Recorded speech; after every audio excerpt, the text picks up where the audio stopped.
What's up, everybody? Welcome to JavaScript Jam. Anthony, what's up? How are you? Hey, I'm good. How are you? Fantastic. All right. We got a great guest. We have an awesome guest here today. Excited for Brian. sure. Brian B. Dougie. Yeah, I'm in the house. Just ready to get in, get saucy. I see you are in the house. Looks like it. Not outside, that's for sure. I'm in the basement technically, but yeah. Awesome. So yeah, I want you to introduce yourself for our audience. I think people who know the DevRel web space may have seen you around as B Dougie, but you can tell a little bit of who you are, what you're doing, and then we can get into your history.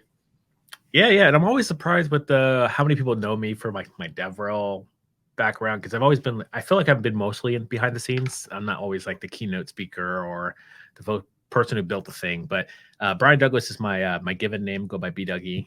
Spent almost 5 years at GitHub where I was known as B Dougie, which is my GitHub handle. And as of last year, I left GitHub in September, which I guess about a year now. To work on this little cool saucy project called Open Sauce, which is a pathway to find your next open source contribution, insights to open source, and sort of like uncover opportunity through a bit of this data. So like that's the game we're playing and the goal that we're sort of achieving with this product. Yeah, I'm really excited to get into this because I've been following this project since way before it was even a company. And you really built this as kind of a side hustle that eventually became a company. And you did that journey, I think, in an interesting way because it wasn't really like bootstrapped. You did eventually get funding, but you kind of just like worked on it, like bootstrapped it with your time, not necessarily like money. Yeah.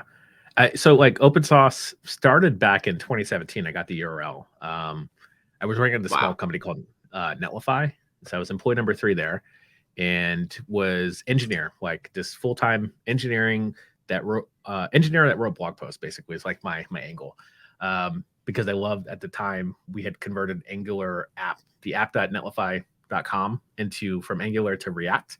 So I was writing blog posts on specifically, here's a cool thing in React, or here's how to solve this problem. So early days, pre-hooks, like pre-server components, like pre-everything.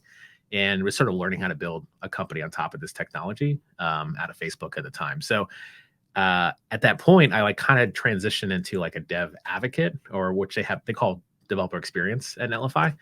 And I was like, I was technically the first person. Like I'd say Swix was the first person hired for the official role, but I was the first person who modeled that role before I left. So like me and Swix were like shift passing work together. No, we crossed paths where he joined after I joined GitHub. So I left to go work at GitHub, and Swix had joined like a month after I left. So it was like an awkward. I think Swix had signed first, but joined later, and then Divya had joined prior to Swix. And ironically, I met them both like I knew Swix from the Reddit, React Reddit. So Swix is super active on the React Reddit. He's a moderator. Yeah. So I knew him from there. So I thought that was pretty cool. He was going to be joining Netlify. And then Sarah Drasner also joined shortly after them to lead the team. But what I was getting at is like Open Sauce. I built Open Sauce specifically because what I would do to teach people about Netlify is I go make open source contributions, like legitimate ones. And then I'd go make documentation changes. And like Netlify is a cool deploy preview feature. So I'd like create a link of like, hey, here's a change to the docs. Here's a link to Netlify. And then it would organically be like, oh, what is this thing? Like, what's Netlify? That's clever. And try this out. Yeah. It's my background is sales. I did 4 years of sales out of college, and then I learned how to code, and then went full-time in engineering at startups. It's just a classic, like, hey, put your foot in the person's door and sell them a refrigerator or whatever. I tried to be like pretty respectful. Like it's the difference of like doing sales in open source projects versus like being an engineer and like sharing cool code. I was like way more on like, hey, I just wanted to make some open source contributions. By the way, I do work in this company. Here's a link to the docs that I just changed. Let me know if you're interested. If not, like we'll just like move on. I'll never speak of this ever again. Also, I think that with Netlify, it was a tool that I think a lot of devs, certainly for me, once we saw it and used it, we were like, this is incredible. It's really simple and solves a problem. It is a great use case. So it's like, even though you're going out and doing this thing to kind of get in front of people, once it's in front of people, they're actually like, oh, wow, this is awesome. Yeah, that's the thing about so I share this anecdote all the time with folks. I've been on a couple podcasts recently about there's like this if you're in San Francisco, there's a Tesla shop right off Van Ness It's like pretty close to downtown. If you say you want to buy a Tesla, they'll give you 45 minutes and a key to go drive around San Francisco, which is like the coolest San Francisco tour because it's 7 square miles. So you can drive around twice if you really wanted to, like probably even more than that. I went during the pandemic and did this, and I drove around those empty streets, and I was just like, cool, awesome. Driving a Tesla. Best time to drive in San Francisco is empty streets where you don't have to worry about being like on these roads that are straight up and down. And it was like a cool experience. So what I'm getting at is like, you want to get someone behind. Oh, I ended up buying a Tesla. I was just going to ask that. So you want to get someone behind the seat, like the driver's seat, and like test drive the thing and feel it and like just know if it's good, like if it works for them. Absolutely. So with Netlify, it was just like, hey, here's your project. Here's a deploy preview link. Also, this is so much easier than at the time in 2015, 16. Everyone was building like Kubernetes clusters to auto deploy their stuff to get up pages. It was like pretty common. Like it was like a blog post a week of someone figured this out. I'm like, cool, I built this. Like that's Netlify. It's Kubernetes clusters to auto deploy stuff to images and containers, or S3 buckets basically. But the magic of that is like, once you have solved that problem and you can do it for pretty much free, at the time, Netlify was just like very, very generous free tier. The goal was just to get it in front of people to leverage and use. So I say all this because that idea is what I built open source into. So I kept going all these projects, and it was like my CRM, like my Salesforce for open source contributions, because I was doing like 20 contributions a month. So I had to go figure out like which ones were open, which ones had feedback, which ones didn't, which ones were stale, and I would just close. Like had to track that somehow. And GitHub back in 2017 did not have a proper way to do that without using the API. So rather than doing some, well, even 2017 search was not as great as it is today, like not even close. So you couldn't even do that, like with just doing search keywords. So I built open source for me to maintain my contributions. So not to go on too big of a diversion, but as someone who was kind of around when the term Jamstack was being invented and like, put out into the world, what are your thoughts on the like term being kind of phased out by most of the original people? Spicy. Yeah, so like Jamstack, so it's you had the blog post that came out a couple weeks ago. Jamstack was I know Jeff Escalante, which I know him from back in the early Jamstack days, is like, oh, this is like just marketing. And yeah, true, it is marketing, but it didn't start as marketing. Like the hard question we had to answer every time someone wanted to use Netlify was like, can I ship my Django app to Netlify? Or can I do this Ruby on Rails thing? Or can I do this Node Express server? Or can I do this Jekyll site? And Jekyll site, like, yes, definitely Jekyll. Yeah, but like Netlify had evolved past just static sites and static site generators. So like this weird middle ground of like, if you have a build command, then you can use Netlify. So like if you can bundle anything in the static, like you can use Netlify. It doesn't matter what your local dev looks like or what servers you're using. Like if you could bundle it down.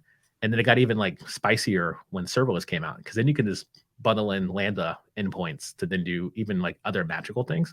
So like it was a constant battle in support, because everyone at Netlify was in support answering questions, including myself. So how do you answer the question quick and qualify the person out or in to like use it or don't use it? So the easiest thing we could do is say, is your site Jamstack? And that was it. Like it was a support question that we could answer really quickly. If they're like, oh, what's Jamstack? Like, oh, we have jamstack.org, which Matt threw together as like a quick little descriptor of like, here are the boxes that you can check. So that way, again, we had one full-time support person, and then we had the rest of the team who were engineers in support. And none of us wanted to be all day answering the same question over and over again. So it was this, is your project Jamstack? And then that's what sort of built the whole marketing funnel of like, okay, Jamstack this, Jamstack that, Jamstack conf this. And I think the one thing that I'd also point out is there's like this notion of everyone wants to have like their own conference. So they have like Prisma has Prisma Day, Apollo had Apollo Day, whatever. Like you have your name and then the conference. And the beauty of the Jamstack is that Netlify had to be like Netlify Conf. Like that's cool, but like it's better. Like NextConf is a better thing than Vercel Conf. Vercel Conf is like, cool, I use Vercel. I don't pay Vercel, but I guess I'll go to this conference and pay the conference. But NextConf is a better idea on building a community. So Jamstack was the Netlify Kind of like community angle. Edgeo's JavaScript jam, you could say. Right. Yeah, exactly. And it's like the beauty of like building in a place where everyone can participate was better than having, we're just going to do Netlify conf. And like, if you're not a Netlify user, like get out of here.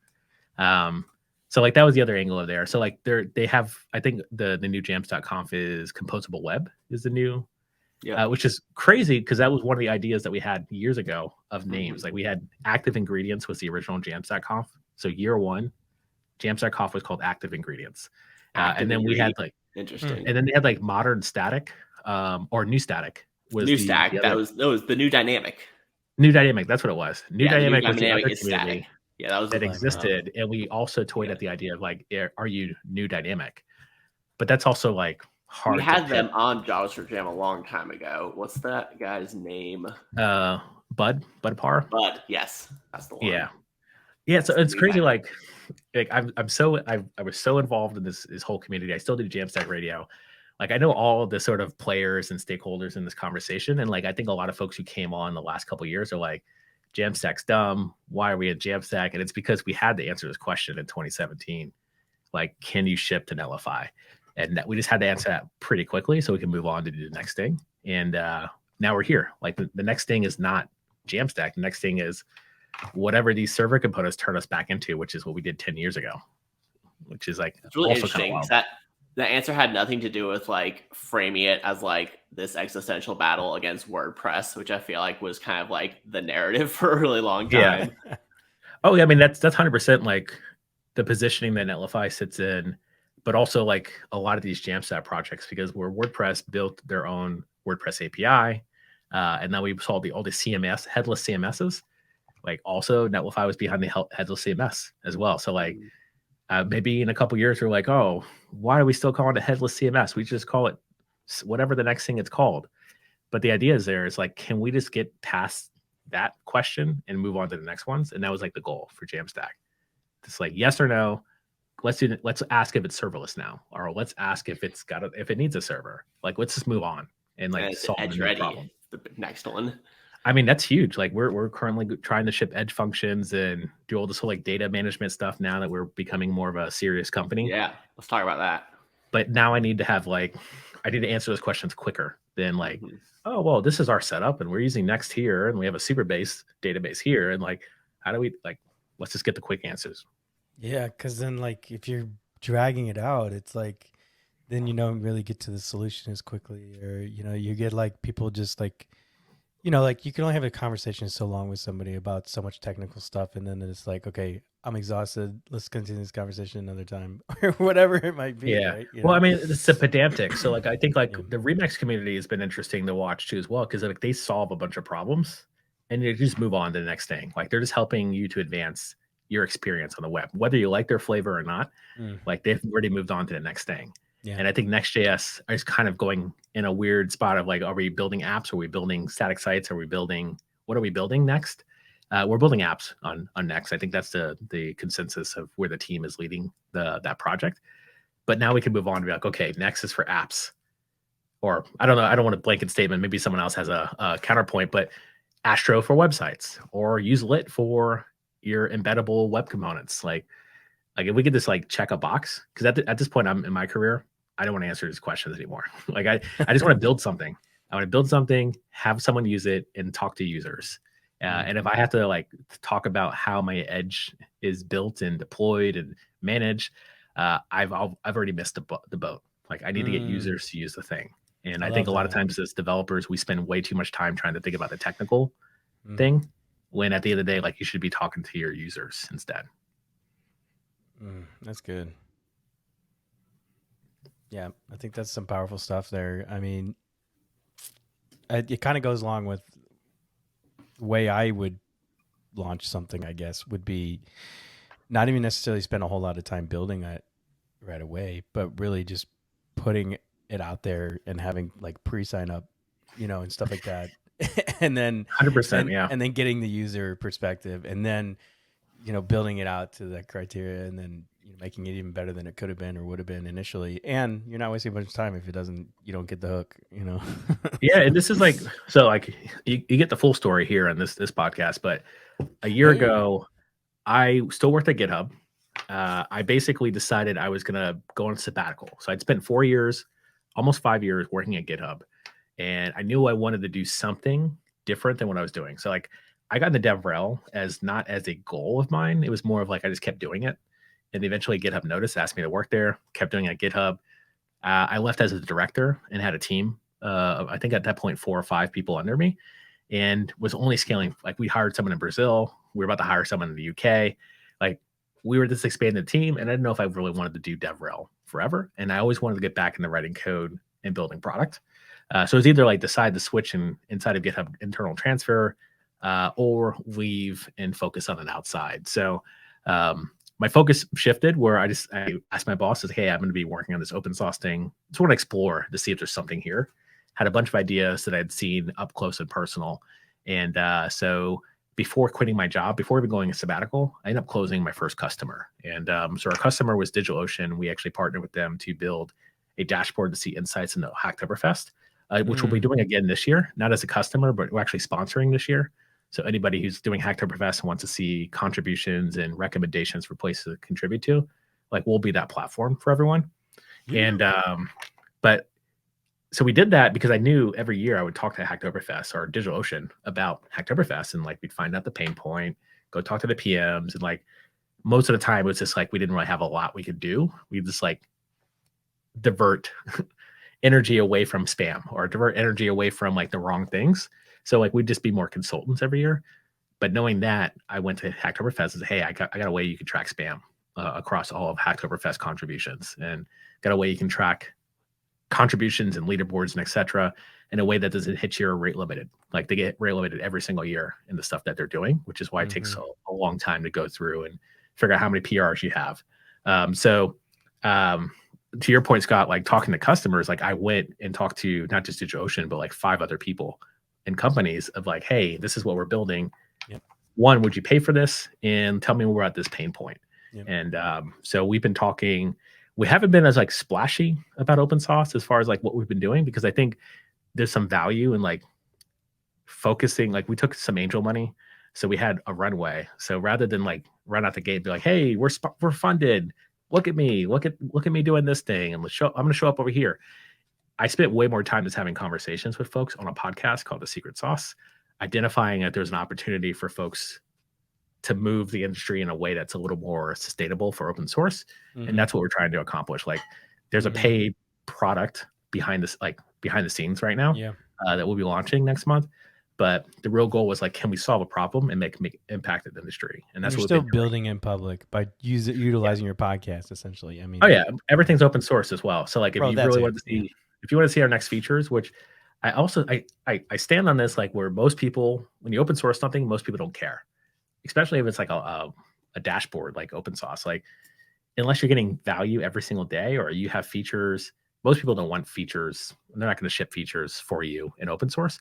But what we found is we had built-in QA and built-in user base from folks who were early career devs, bootcamp grads, who wanted to get their feet wet, making contributions to real projects.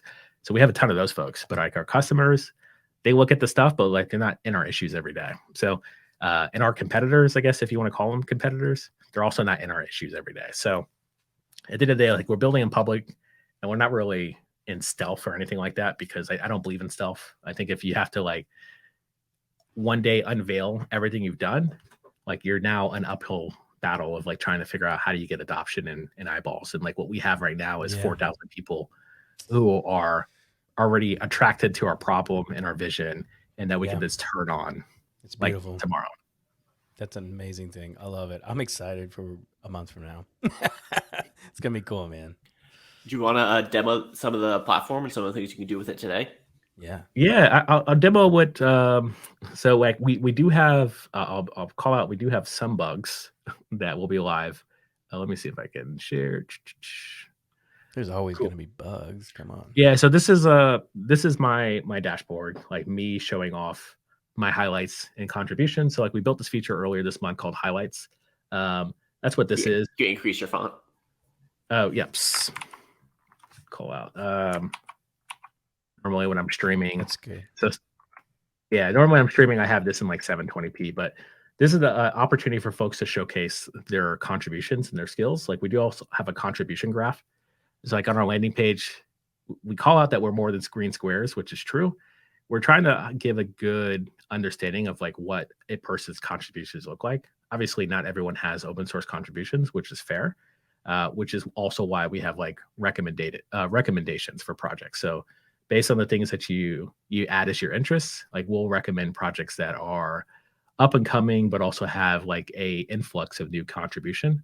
Because I think that's the one misnomer is like a lot of times people will be like, I want to contribute to React and I'm ready for it. But like the React team doesn't have time to like answer a bunch of your questions and like teach you how to use Git in GitHub. So a better place to go is like up and coming projects with like their first star or their first 100 stars. So like the focus there is let's recommend projects that have an upward trajectory, but have plenty of opportunity for you to contribute. So the one thing that most people, they do when they go into a new project is they're like, oh, wow, I couldn't clone this and like run it locally. Well, if you're looking for a contribution, that's your contribution. Like open an issue and say, I cannot clone this and run it locally. But most early beginners, open source contributors will just like move on and be like, oh, I wanted to make a contribution, but I couldn't actually even do anything because it was broken. It's like, that's your contribution. It's like the, what's that one story, anecdote where someone's like, they're like praying to God for a helicopter on a stranded island. I'm going to butcher this. Right. And they send you a boat or whatever. And it's like, yeah, and then he dies and God was like, I sent you all these things. Yeah, exactly. Right. So, yeah. I don't know where that comes from or whatever. Probably some sort of like old preaching sermon, whatever. But what I'm getting at is like, that's open source. They're like, I would love a good first issue. Where can I find good first issues? And I wrote this article, which is goodfirstissues.dev. I think I'm only sharing one tab at a time. Is this Chromium? Oh, cool. Yeah. Anyway, I figured it out. But basically, I wrote this article called "Good First Issues Don't Exist," and this is actually that one thing that everyone does, which is like, show me the good first issue. But like the answer is the good first issues are the ones that you open. So like if you found a bug or you found something broken, open the issue, and a maintainer will love you forever and show you how to fix it. Not guaranteed, but like if someone opens a good first issue and I see it's a good first issue, I'll tell them exactly how to fix it, and it's on to you if you want to fix it or not. And if you don't want to fix it, somebody else will quickly come through and try to fix it as well. At least in the open source community, we have like a signal, a bat signal on our channel called Good First Issues. So if we label anything, it gets alerted and usually gets picked up pretty quickly. But yeah, I digressed. I did write another blog post on like different steps to finding good first issues, which, sorry, I'll have to switch back to the screen real quick. But I'll walk through really quickly what we have in addition to just profiles. So we just shipped this thing, and this is the thing that we actually shipped using Edge functions. The ability to see a card. So currently, like we have this weird bug right now that it's already fixed on beta. So I can actually switch to beta, and I can stop looking at this broken bug. There we go. But we call these like dev cards, and this is the ability to see different folks that like we shout out for making contributions. This is actually the challenge of being on beta. This is not live data. This is old data, but so we'll probably see some zeros. Like Becca has zeros because mine are zeros. Yeah, in the development environment, not everyone has contributions, but the idea is that you can click through and I can see John's contributions in his code base. So like, let's take off this beta flag real quick. Set the Netlify for easy subdomain deploys. So like this is John. John's working on some pretty cool things for the pizza oven. And this is like the thing that we'll be announcing and sharing and hopefully in a few weeks. But I could get a good understanding of like John as an engineer pretty quickly and what stuff he's working on and a bit of his story. So I've been alluding this for a bit, but like we've been working on, and this is the challenge of zooming in. We have another bug that's been fixed, but basically when I zoom in, you can't see the full screen. But the idea here is that you could see a quick feed of all folks that are contributing across the ecosystem, and then shout out to some like top contributors So folks who have been active in our community, active in open source in particular, showing off their contributions as well. So the other cool thing is you could also filter this for different types of contributions. So I don't know what project this is.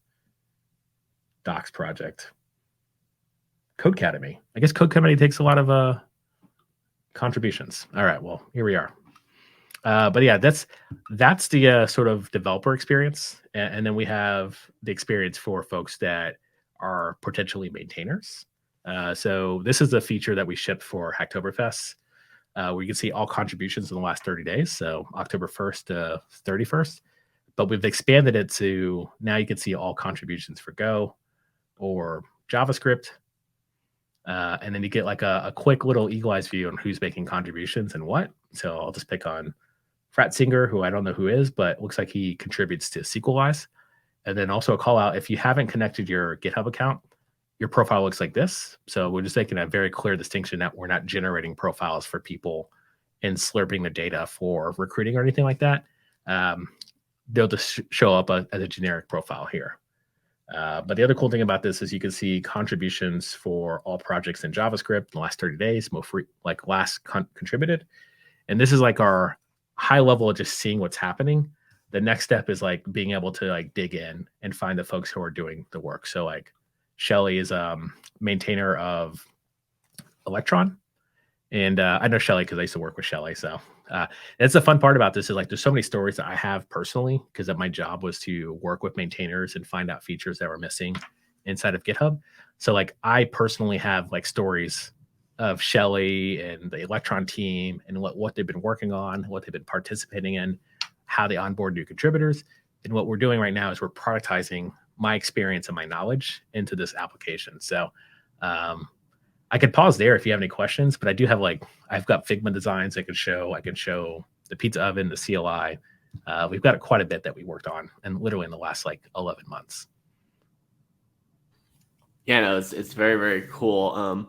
Yeah, I like that it's both like good at kind of surfacing things that might be harder to see on GitHub while also creating like an analytics space where you can actually get more data. Because I always find that there's like so much stuff happens on GitHub. People do so much work on GitHub, but if you don't know like very specifically how to look up commits and PRs and things like that, it'd be very hard to get a sense of what's actually happening in a repo. So this stuff is really useful. Yeah, and this is so during DevRel at GitHub, we'd get like the pitch from like the orbits and the common rooms and all these like community-led growth tools, which I think they're all great. Like if you're doing DevRel, choose one, pick your poison, whichever one to like figure out how to scale your team and your goals. But like there's a missing side of that. Like we in those tools you can see what's happening in your ecosystem, but not everyone has a large enough ecosystem to even see any data. So the idea there is like we should be able to highlight, provide insight pages for like this is open source, but imagine Stripe, for example.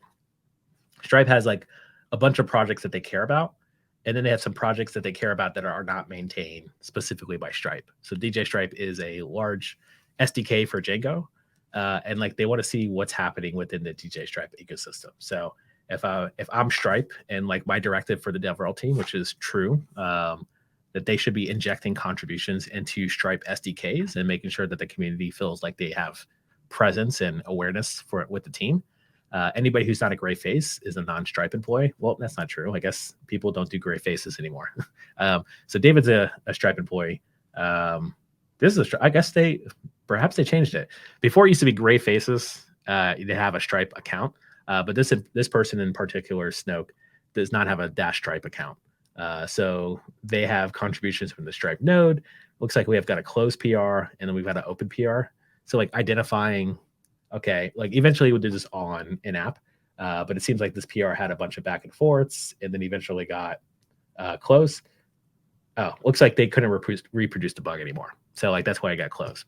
But like there's a story we eventually want to share within open source of like, okay, what's the pattern that's happening? Sorry, I'm like real quick. Sharing the PR. Can you go to the just like explore and show the graph of all PRs over like the last 30 days of just everybody? Yeah.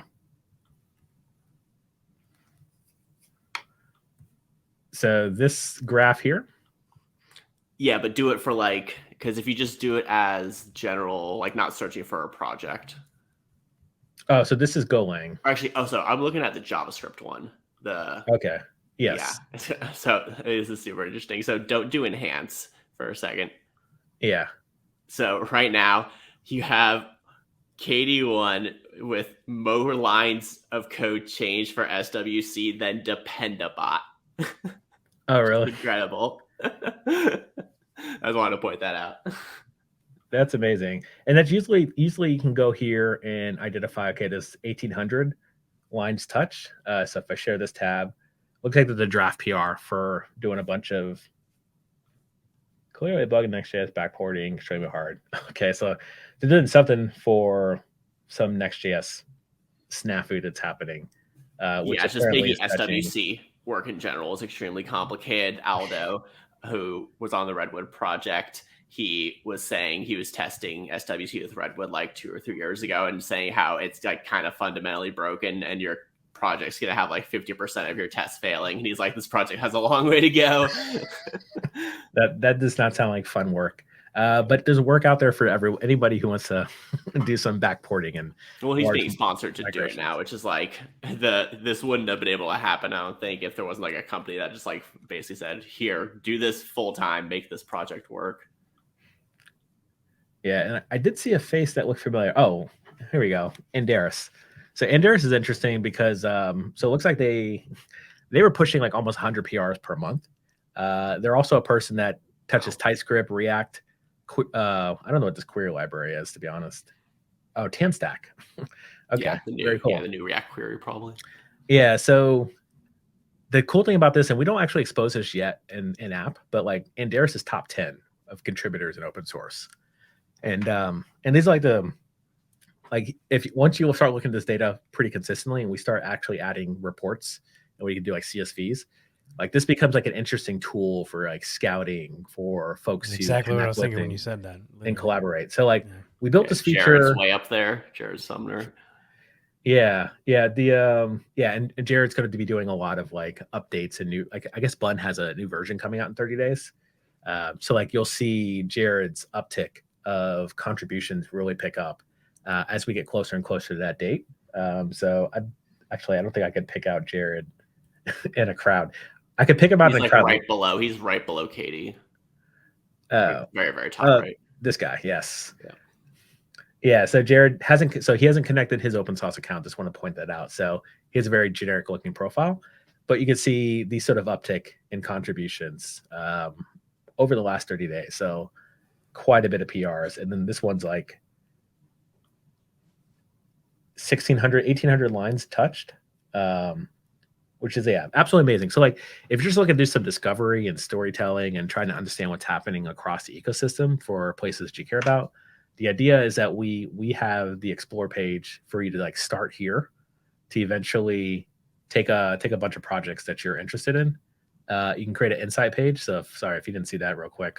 I just checked all of them and go. I got an idea for you. Yeah. Now you just need to take an LLM, connect it to where it'll give you a brief description, or like it'll tell you like the story of this person over the last 30 days and what they've been contributing to and how it can help, whatever, I don't know, whatever the LLM you wanted to, feed it. Yeah, I'll give you one better. He's like, I already did something. I got you. Yeah, so we call it repo query. So we actually been working on this for the past 6 weeks. So we're currently in a migration to switch to Chroma. But we previously were using Quadrant, which is another sort of semantic or vector DB. But that's literally what you just explained is like the next step that we're working into. You're welcome. No. Yeah. So like you just do it in Supabase, which you're already on. So technically we migrated off Supabase. So we had our own Postgres. We're in the process of migrating. Amazon Postgres? No, we're using DigitalOcean. But the Supabase PG vectors, I think we could potentially do that. Right. But like if I give you a quick little tour of and this is like a private repo, this is our backend. Yeah. So we have the insights thing that I showed you. We have an API. we've got a CLI, we've got this pizza oven, and then we have the vector DB that all populates this infrastructure here. Yep. So basically what I'm getting at is like we're charting towards a path where you could eventually, actually I'll show you some early design. It's there for sure. Yeah, it's so we use this tool called Campsite to do some early design. So we have a design partnership with a few folks, and we're getting some feedback around the future product. But I'll show you an early design, which it's pretty underwhelming, but like we have a tab that will be Ask Anything. Yeah. And if you want to ask the question, who's the fastest growing new contributors in Python? Right. Like it will generate that list for you. Nice. Or if you're like in Redwood and you're like, okay, who are the folks making the most impact outside of Redwood and what projects? Like that becomes now the story that you want to start collecting. Yeah. Similar to like what I was doing for specifically for Netlify and getting folks to leverage Netlify for their docs.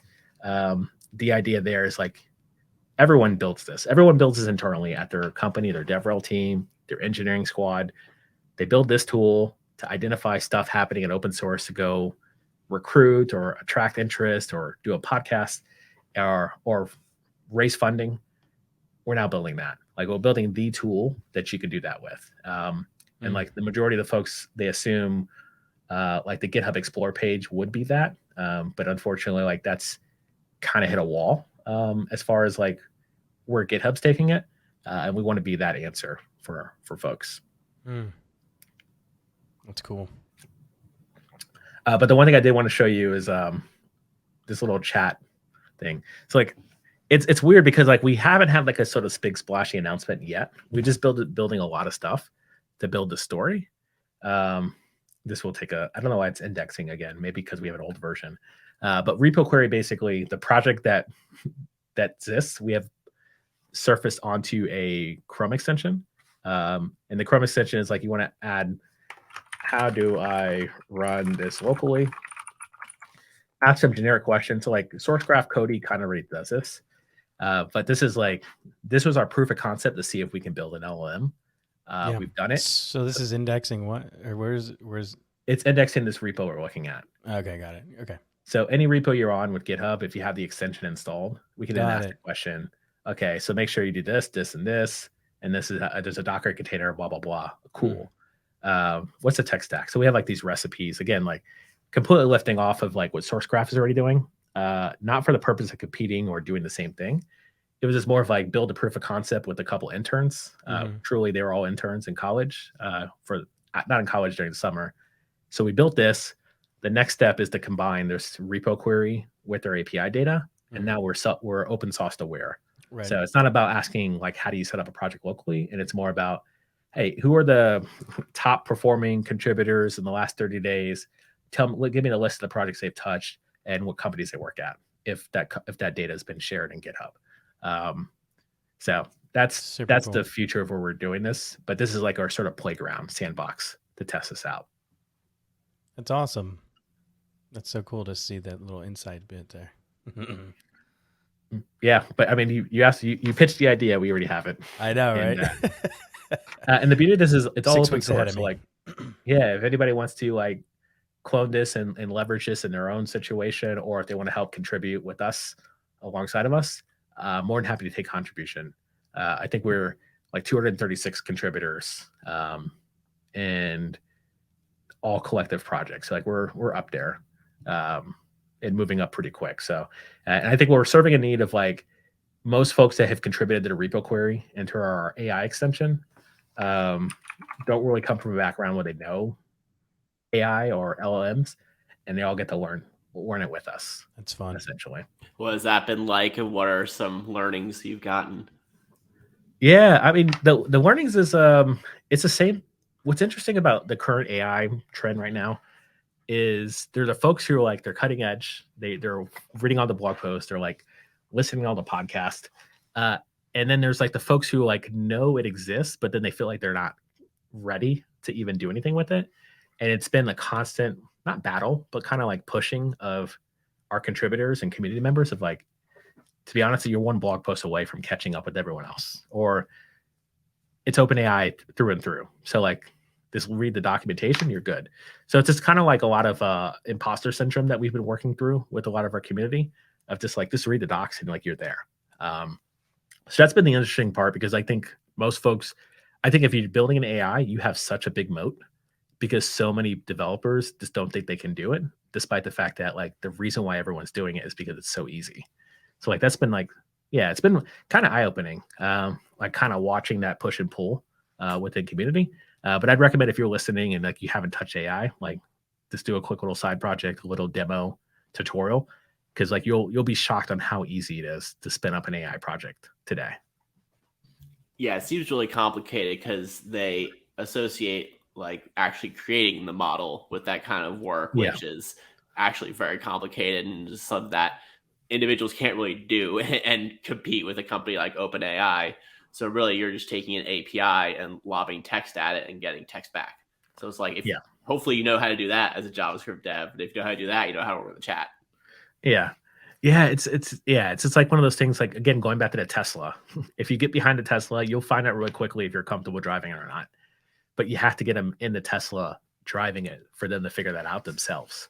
And I think with this, no matter what, if you're a developer tool company or your startup, you're selling databases, whatever it is, it's a constant battle just getting people in the seat and then making the decision there, as opposed to like looking at the logo and be like, I don't know about this logo. I don't think it's for me.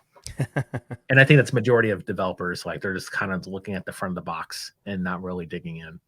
Yeah, that's why hackathons can be good and why tend to be a thing projects and companies want to do, because it's kind of like a captive audience that has to use your thing to win a prize. And then maybe they are like, oh, wait, this thing was actually pretty cool to use.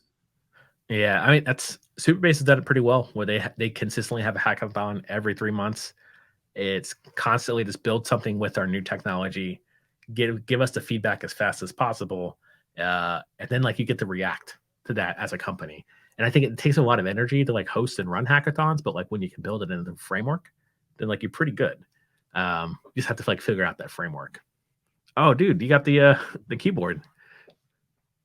Not from hacking. I Just want swipe it the credit in the card. giveaway. Oh, you want it? Okay. Yeah, in the giveaway. But either way, they do these, right? That's like one of their things they do for their hackathons and stuff like that. Yeah, it's pretty cool.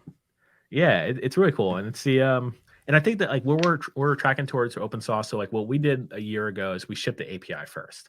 It's like we had no product. Like we had a product, but we sunsetted that for like technical reasons. It didn't make sense to continue building the thing that wasn't going to be the future. So we did archive that project a couple months ago. So we just had an API. We had an API of data and had to figure out like what the thing was we were going to build.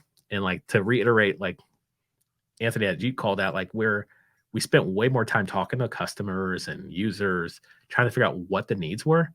And then we just built a bunch of stuff. And I'll admit, like we built a lot of stuff. And now we're figuring out like how to glue everything together. And then we'll have like a proper announcement pretty soon. That's awesome, man. Super exciting. Yeah. Are there other like, do you do like Twitter Spaces? I think you do some things like that, right?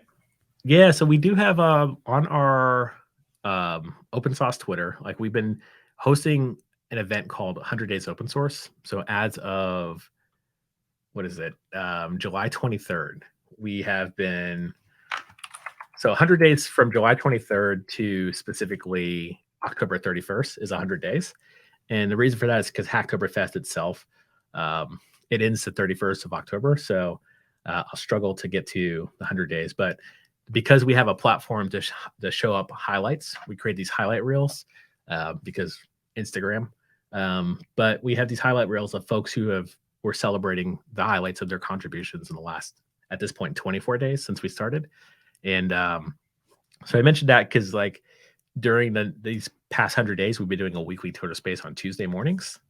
And the focus there is that we want to have general conversations around open source. So we're calling them the open source hour, just generically. And it's considered like kind of like an office hours for folks to come and chat open source. Sometimes we have a guest, not always required, but the goal is really, can we have a conversation with folks about open source? And then shout out to Leon. We just had this podcast come out. The podcast I alluded to previously just came out. Well, I guess this one came out 2 weeks ago. Welcome back to the show. But we've been basically using our studio space to have conversations with open source influencers and maintainers and founders as well. So highly recommend, if you're watching this on YouTube, just like and subscribe just a little bit over to the open sauce account as well. I am such a huge fan of all the secret sauce videos because it's like really high production quality, like interview style show with all the people I hear on like podcasts and see on like, streaming on Twitch and things like that. But it's like, it's like movie star production, which is really cool. Yeah. And I'm going to be on an episode. Yeah. You will be on really soon. Yeah. Super excited.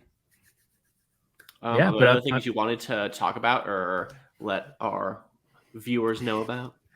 Yeah. I mean, other than, the podcast that I'm showing here, I honestly we love feedback. So like we have a Discord, which you can find pretty quickly. Like in the bio here, this could be a Discord link somewhere.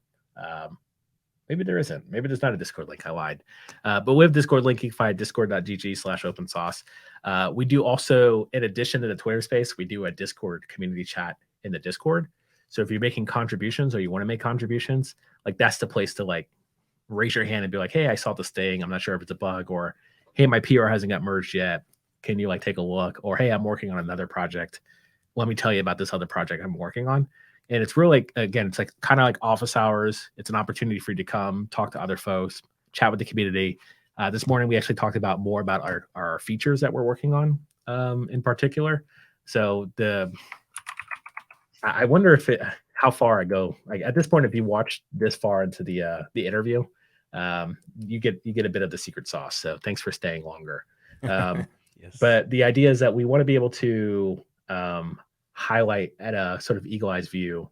Eagle eyes like another feature for another company, but what I'm getting at is like you want to be able to see what's happening across your ecosystem. So these are features we'll be shipping pretty soon within the platform to get value. And then the one thing I wanted to point out is like the Oscar distribution. So we had been working with a university about they did a bunch of research around recognition and reputation. And what we have currently in developed is called the Oscar reputation score.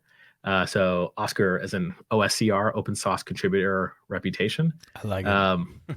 And the idea is like, I know the orbit has the orbit model, which is like the gravity into like how deep you orbit it, which I think is pretty clever and like something you should definitely check out.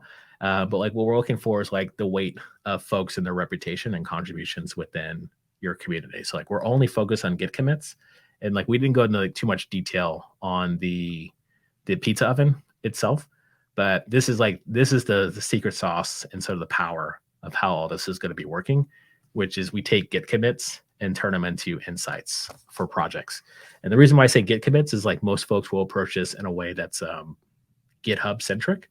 And we want to be very clear that we're building a product that you could use on any Git repo. So if you're not on GitHub, or if it's a private repo, or if it's a weird Linux distro that only publishes through email hooks or whatever that fancy stuff people did back in the day, we want to be able to make that this works within whatever your ecosystem is. So this is the thing that we sort of glue everything together with and start going out in the street and knocking door to door and getting people to drive in our Teslas. That's super awesome. Yeah. You guys have really thought some things through on this. I mean, it's crazy the amount of detail that you've gone into. Obviously, it's taken a lot of time, but I think I'm excited for how it continues to grow out and further develops over time, just with everything that you guys are putting into it. I mean, it's phenomenal. So it's awesome. Yeah, it's a hyper fixation of the problem, which is like I didn't get into like a lot of like my stories out there. It's just on Free Code Camp, their podcast with Quincy not too long ago. And I talk about my journey and my story. Actually, the complete opposite of this conversation. Like I never talk about open source. I just talk about like why open source and why I got to this point. So if anybody's interested in that story, it's out there. But it really comes down to is like my ultimate goal was just to get, because I learned how to code after college on my own while getting my MBA and had just started a family. I was able to only do this because of open source. So like my entire directive since I've been at GitHub is I want to get other people to do open source to see that there's a pathway that's outside the norm, or outside the sort of like, I got to pay 5K or 5K, I laugh. I got to pay like 15K for a boot camp. Like there's another path when you get like free mentorship through open source. And like, we want to be able to showcase that. So like, that's the goal. It's just that the goal, because we took the VC route, we also have to have like a viable business, which we have. So for that reason, like really focus on the problem, trying to have an elegant solution that makes sense. And this entire pathway has been like, how do we make this make sense where we could still encourage new bootcamp grads to do open source, but also connect with companies that need to validate their presence within the space. Awesome. Yeah. And I was grabbing links to that and some other stuff about the show that'll be in the show notes for people to check out, and let people know where they can find you and OpenSauce on the internets.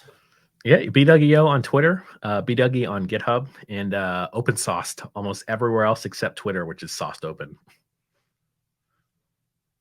You're trying to get OpenSauced? I've been tweeting at this person and DMing them. I'm pretty sure it's a dead account, so I gotta ask Elon at this point. Interesting. Yeah, I want to get JSJam because I don't like having to type out JavaScript jam every time I want to go to one of our handles. That it has 0 followers and 0 following, and they joined in March 2009. It says Jenny James. So I feel like this would be an easy one to make a case for. Yeah, if they had a customer support team, it'd be so much easier. But honestly, like they should really just like pay to claim or something. I don't know what the deal is, but obviously they can get X as an account name. So we'll see. One day we'll get there. Thank you. Exactly.